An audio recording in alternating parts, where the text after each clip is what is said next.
زندگی ایسے واقعات سے بری پڑی ہے جب کوئی شخص موت کے منہ سے بال بال بچ جاتا ہے۔ بعض اوقات ایسے واقعات کی ویڈیو کیمرے کی آنکھ میں قید ہو جاتی ہے۔ ایسا ہی ایک واقعہ امریکہ میں پیش آیا۔ سمندری طوفان آئیڈا نے امریکہ کی شمالی ریاستوں میں ہولناک تباہی مچا رکھی ہے۔ سیلاب سے اب تک 2 درجن سے زائد ہلاکتیں ہو چکی ہیں۔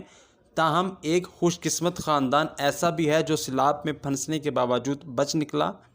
امریکی ریاست نیو جرسی کے رہائشی خاندان کو سیلاب کے دوران بدترین صورتحال کا سامنا کرنا پڑا۔ والد اور بیٹا کسی طرح جان بچا کر باہر نکل گئے، جبکہ والدہ اور دیگر 2 بیٹے گھر کے اندر پھنس گئے۔ میڈیا کے مطابق ایک نوجوان کو والد اور بھائی نے کھڑکی توڑ کر باہر نکالا، جبکہ والدہ بھی خاصی دیر تک گھر کے اندر پھنسی رہیں۔